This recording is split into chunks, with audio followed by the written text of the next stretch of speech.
en parler vraiment de vive voix parce que au-delà de toutes les dates importantes que nous avons connues dans ce pays, il faut ajouter la date du mercredi 17 juillet. C'est la date historique, c'est la date où la RDC a signé pour la première fois de l'histoire du sport dans ce pays une participation au relais olympique. Ça n'a jamais été le cas pour nous, alors que par le passé, nous avons connu de différents Jeux olympiques où la RDC avait pris part avec un grand nombre des athlètes supérieurs à Dasso Kisoka sur le plan technique, mais c'est grâce à cet athlète, Arnaud de Dasso Kisoka, que la RDC était honorée dans ces Jeux. Et voilà pourquoi il y a eu la présence de notre ambassadeur, le patron de la diplomatie congolaise en France, M. Milgoyi. Il y a eu la présence du ministre des Sports, Didier Boudimbu, à côté de Dasso Kisoka. Vraiment, c'est un élément important qui mérite, la presse en parle vraiment de vive voix. Voilà pourquoi j'insiste là-dessus. Mais au-delà de ça, parce que les Jeux olympiques, c'est une fête. C'est une fête à travers laquelle il y aura cet échange culturel sur base des compétitions des différentes disciplines sportives. Et les plus forts, dans une ou une autre discipline, peuvent gagner un bon nombre de médailles et il y aura un classement qui sera établi pour respecter cette connotation d'une compétition. Mais c'est une fête. Voilà pourquoi les CIO insistent sur un grand nombre de participations. Au-delà de manque de qualification, il y a des invitations qui se distribuent parce que c'est une fête. Contrairement au championnat du monde où il faut nécessairement être qualifié. Et lorsque ça parle la préparation dans notre pays, comme j'ai écouté Cédric l'a souligné, en plein 21e siècle où nous ne sommes pas à notre première participation dans les Jeux olympiques, où ça pourrait être comme quelque chose qui nous étonne. Alors que nous avons effectué plusieurs participations et journalistes que nous sommes obligés d'éclairer l'État congolais, d'éclairer la lanterne, d'éclairer l'opinion.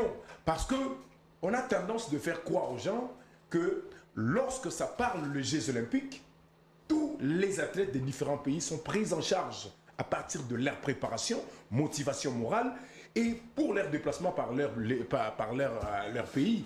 Alors qu'en réalité, au nom de la solidarité, le comité international olympique disponibilise des moyens pour tous les comités nationaux olympiques, y compris la République démocratique du Congo. À Tokyo, nous avons touché de l'argent, mais il ne faut pas oublier, il y a eu une somme colossale qui a été retirée par un membre du comité olympique au nom toujours de la participation de la RDC au JO de Tokyo 2020 pour l'achat de 6 athlètes, des équipements pour 6 athlètes seulement.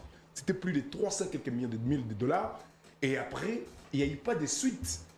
Donc aujourd'hui encore, il faut le rappeler que au nom de la solidarité, il y a toute une commission de la solidarité au niveau du comité international olympique qui disponibilise des moyens. Ça a été le cas pour cette édition également de JO de Paris 2024. La RDC a touché son argent. C'était pour assurer la bonne préparation parce que c'est une grand-messe. Il faut assurer les niveaux techniques des athlètes qui vont représenter votre pays. Oui, c'est un honneur le fait de participer, mais il faut aussi bien participer. Il faut participer honorifiquement. Il faut avoir un niveau requis pour faire face aux différents champions. Je vous interromps quand même. Voilà. Si on veut parler de la préparation des athlètes pour les comptes de la RDC, nous avons vu la préparation des boxeurs de la RDC, le judoka, ceux qui font la natation. Est-ce que c'était à la hauteur de l'argent déboursé pour leur préparation? Mais c'est ce que j'ai dit, ce n'est pas une contradiction, vous m'avez tout simplement relancé, c'est ce que j'ai dit. En fait, les préparations que nous avons vues à travers plusieurs athlètes de différentes disciplines ici, c'était des préparations boutiquées de toutes pièces à travers différentes fédérations. Je parle de Dasso Kisoka, que à travers un dossier que je maîtrise beaucoup. Dasso, grâce à Nicole Yadze, qui a réussi à obtenir son ticket pour les JO. Parce qu'il fallait être qualifié. Pas à travers un tournoi unique, non. Il fallait arracher sa qualification à travers plusieurs participations des différentes compétitions qualificatives. Et jusqu'à ce que vous serez parmi les 100 meilleurs du monde. Là, ça sera directement synonyme de la qualification.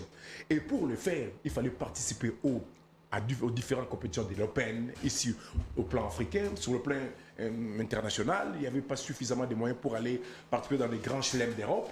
Et parce qu'il était ici, il n'avait pas un document à l'étranger, il fallait se limiter au niveau africain. Il fallait participer aux différentes compétitions de l'Open, championnat national de judo, au championnat du monde. Ça a été le cas avec Dasso. Mais pas pour les autres disciplines.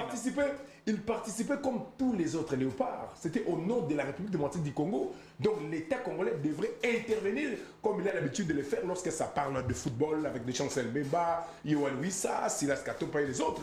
Il est léopard, abandonné à son propre sort. Il a fallu que Nico Lianza intervienne pour essayer de mettre les moyens pour que finalement le pays soit honoré.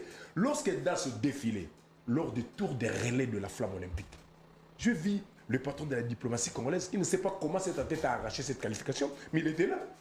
Au nom du pays, honoré. J'ai vu le patron du sport congolais, Didier Boudim, il était là. Au nom du pays, honoré. Également l'ancien président du comité de gestion, du comité d'organisation de